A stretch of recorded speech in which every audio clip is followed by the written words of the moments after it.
तुसी पुट्टो तो बाद ताले लाते नहीं, टैलेंट ही खत्म हो गया। ओ भाई मेरे भाई, मैं बताता हूँ, मैं यहाँ बिजली बनाऊंगा, दूसरे दिन मुझे गोली मार के चला जाएगा। मैं जनाब पानी दे बुरा ना मानिएगा, गोली मारने वाला वो शख्स होगा जो उजरत पे, जिसे कहते हैं शूटर, वो चंद हजार रुपए के पीछे किसी की जान लेता है, वो भी गरीब है। कौन लाया? आप लाए? मैं लाया?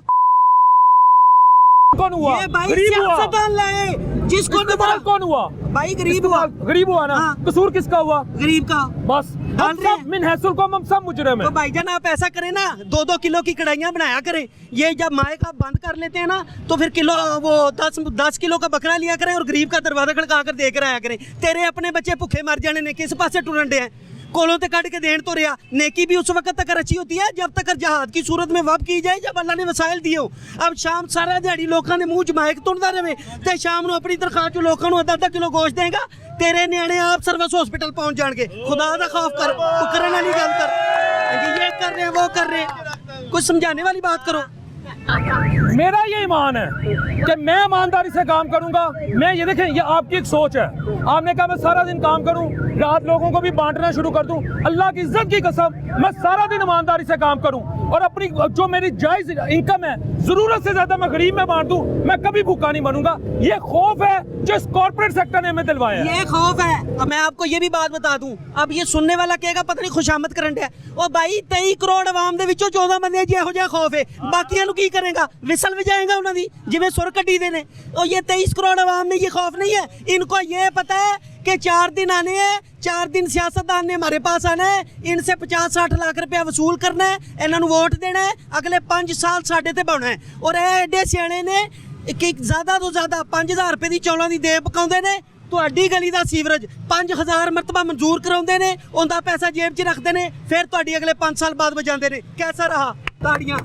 ਹੁਣ अगली गल, बेहतरी कैसे आएगी? बेहतरी इसी तरह आएगी। पार्लिमानी निज़ाम चेंज करना होगा। हर पार्टी को अपना मैं समझता हूँ बस फसूदा निज़ाम है, इसको तोड़कर इसके स्ट्रक्चर को ठीक करना पड़ेगा। मैं आपको यही बता रहा हूँ कि हर पार्टी को चाहिए एक सेल बनाएं जहाँ 90% इस मुल्क में ज़्यादतियाँ अरकान पार्लियामेंट करवा रहे हैं। 90% इस मुल्क में ज़्यादतियाँ MNAs MPs ब्यूरोक्रेसी को पिछले 75 साल के। असल ताकत का मंबा ब्यूरोक्रेट्स। हाँ जी, मैं बताता हूँ आपको, ब्यूरोक्रेसी ज़्यादा क्या कर सकती है?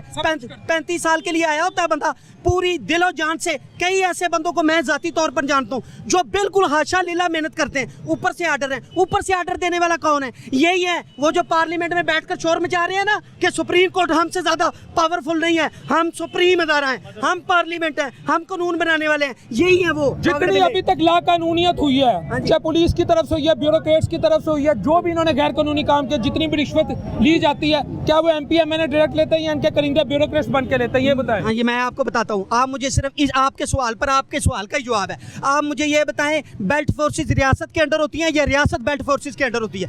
डेफिनेटली रियासत चलाती है। आपको यही समझाने की कोशिश कर रहा हूँ मेरे भाई कि रियासत में कौन है? 75 साल जिन्होंने इस मुल्क को बेवा औरत के मसखन की तरह लूट कर खाया है, ये है रियासत। 75 साल में इन्होंने गरीब के अंदर आधे खून की बोतल भी नहीं छोड़ी। मैंने आपको पहले भी बताया, गरीब का बच्चा एक मोटरसाइकिल ले लेना, उसके बाद महीने के बाद उसके पास किश्त देने के लिए पैसे नहीं है। 15,000 रुपया सैलरी है, वहाँ बैठकर पार्लियामेंट में बेंच खड़काते हैं, ठक ठक ठक 40,000 रुपया गरीब की तनख्वाह लगा दी। और भाई 12,000 रुपया कोई देने वास्ते तैयार नहीं, तुसी 40,000 की वो आसमानी मखलूक वास्ते रख देता है। किसी को मिला आज तक? ठीक है सर, सिर्फ तमाशा है। एग्री करते हैं आप इनकी बात से? जी ऐसा ही है। कैसे बेहतरी आएगी? ये तो आपको पता होना चाहिए कैसे आएगी। आपको कोई पता नहीं? नहीं जी, ऐसे ही। आप सिर्फ तालियां बजाने के लिए खड़े हैं? जी, सुनने के लिए खड़े हैं? जी। क्या कर हम कर क्या सकते हैं? आप क्या नहीं कर सकते? क्या कर सकते हैं आप बताएं। आप अपने हक के लिए बोल नहीं सकते? किसके आगे जाके बोल रहे हैं? कोई सुनने वाला है? आप बताएं। एक सेकंड, कोई बोलने वाला है? आ रहा हूँ। आप बताएं, आपकी कोई सुनने वाला है? आज आपको एक बात बताऊं, जी। मैं ऐसी बात नहीं करना चाहता कि कोई गैर कानूनी या मैं इश्तिहार नहीं दिलवा रहा, सिर्फ मुख्तसर ही कह रहा हूँ, हर हल्के से सिर्फ 500-500 बंदा अपने हक के लिए निकले और आईनी एहतजाज करे। जहाँ भी ज़्यादती हो, किसी अदारे में हो, वासा का दफ्तर हो, वापडा का दफ्तर हो, थाना हो, कुछ भी हो, सिर्फ 500 बंदा एक MPA के हल्के से, और अगर MNA का हल्का करना है 1000 बंदा, सिर्फ वो निकला है और उस मुतलका बंदे के पास चले जाए, आपको मैं लिख के देता हूँ, इस मुल्क से करप्शन ऐसे ख़त्म होगी जैसे इन्होंने इस मुल्क का पैसा खाया। अवाम सोई पड़ी है। भाईजान, ये जो आप कह रहे हैं ना, ये पार्लिमानी निज़ाम जो भाई ने बोला है ना, इसको तब्दील करेंगे तो फिर होगी। एक दूसरी बात, जब से पाकिस्तान बना है, वो जो सीट वज़ीर आज़म की थी, वहाँ पे उन्होंने बिठाया था क़ायद आज़म की जगह से लियाकत अली ख़ान साहब को, और वो बैठे थे खुद लियाकत अली ख़ान की सीट पे क़ायद आज़म, यानी कि गवर्नर जनरल के ओहदे पे। ये यहाँ से काम ख़राब होता है, और आज तक जितनी मार्शाल्लाह लगती आ रही है, ये भाईजान जो कहना चाह रहे हैं, मैं उनकी तशरीह कर रहा हूँ। ये पार्लिमानी निज़ाम, सदारती जो निज़ाम होता है, ये उसमें आएगा तो दुरुस्त होगा। जैसे ये कर रहे हैं, ये कुछ भी नहीं होगा, क्योंकि MNA जितने भी आएंगे ना, आप जितनी मर्ज़ी तारीफ़ें करते रहें, वो अपने ही बंदे बिठाएंगे ऊपर, और ब्यूरोक्रेट्स उन्हीं में से पैदा होते हैं, वो बाहर से ऊपर से नहीं गिरते। जिसके पास पावर होती है वही करता है, और MNA वही आएगा जिसके पीछे। अगर सदारती पहले सुन लेना, पहले भारत में पार्लिमानी निज़ाम है, भारत की तरक्की कर गया। वहाँ की जो फौज है वो इंटरनेशनल नहीं करती। यहाँ की जो फौज है ना हमारी, जितने जनरल है, बड़ी पूरी दुनिया में एस्टेब्लिशमेंट इंटरफेयर करती है, CIA करती है, बिल्कुल करती है, बिल्कुल करती है, अमेरिका में बहुत करती है, बिल्कुल करती भारत है, में भी करती है, बिल्कुल करती है, लेकिन इतनी नहीं करती जितनी ये करते हैं। इसको कम करेंगे तो फिर होगा। पार्लिमानी निज़ाम यहाँ पे उस वक्त चलेगा जब इंटरफेरेंस छोड़ेंगे। ये जब आपके ऊपर मुसल्लत रहेगी, ये यही कुछ होगा।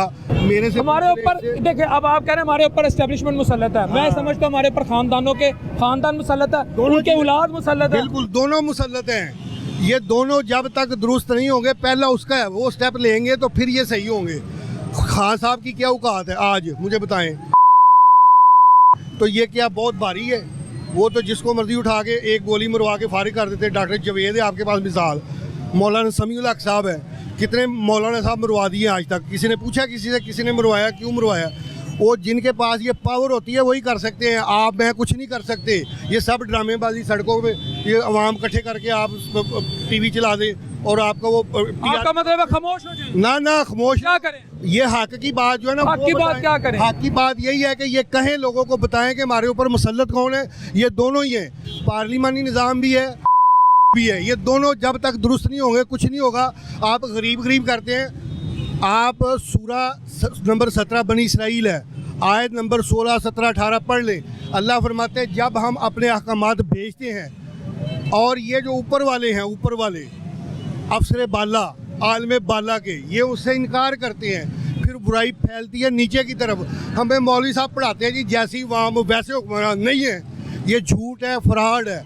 कुरान कह रहा है जैसे हुक्मरान वैसी अवाम। ये सूरा बनी इसराइल निकाले इसको, ये कभी भी नहीं आप सुना होगा आज तक भी।